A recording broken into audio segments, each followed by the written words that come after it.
Hey guys, and welcome back to the channel. Today's video is all about helping you design your own mobile app all the way from wireframe through to a fully functioning design prototype. If you're looking for the guide on how to design a cohesive mobile app all the way from onboarding to a checkout, you're in the right place. As always, if you enjoy my videos, please don't forget to hit the big red button below, and let's get started.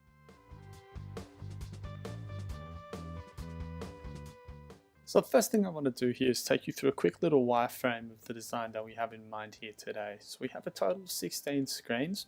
You can see the first three in this process here are all related to the onboarding. So the purpose of including them in our design is to get the user's initial interest, make sure they understand what the point of the app is about and get excited about it. The next point is in regards to our sign up and sign in screens. So here we're going to also include the forgot password. Here I'd like to make a note of some of the features that we need to include in these screens for when we come back to it later. So we will include a Facebook login on the sign up screen, and also on this screen we'll add the same thing again. So if someone already has logged in via Facebook, they can sign in once again using Facebook. So that should cover it for the first 6 screens. There isn't too much we need to worry about here. We'll come up with the content on the onboarding screens when we're designing them. The home screen where the user will land on.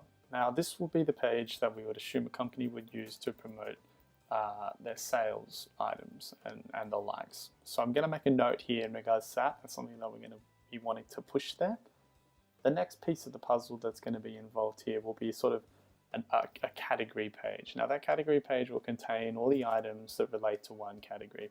So it might be, for example, shoes or t-shirts. So here we're going to need to remember that we're going to need the ability to sort of filter, which is actually going to be covered in the next screen. But apart from that, that's about the only major thing that comes to mind. So we'll probably put most of that in this actual filter item screen here. So we probably want to be filtering by, off the top of my head, brand, price, size, color,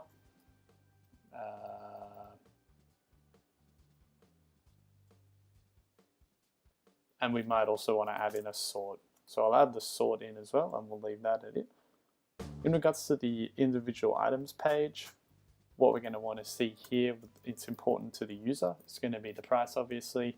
They're going to probably want to pick a quantity, the sizing, the fit in regards to what the model in the photo is wearing, and finally, perhaps the ability to favorite or like that piece to come back to it later. So that should cover most of that in regards to what we need to remember when we're designing there. With the search, this will sort of be treated as its own instance, and that will again take us back not to filter items, but to a category home. We're going to promote a few key categories in that search page. So promoted categories, and that might be, for example, jumpers or socks and so forth. With regards to profile, this isn't going to be one we cover too much today because it is just the same screen over and over again slightly differently. But here you would probably have things along the lines of payment methods, the user's information, support, perhaps sizing, let's change that to shipping, returns, logout. So I'll give us a brief overview of what we want to tackle there.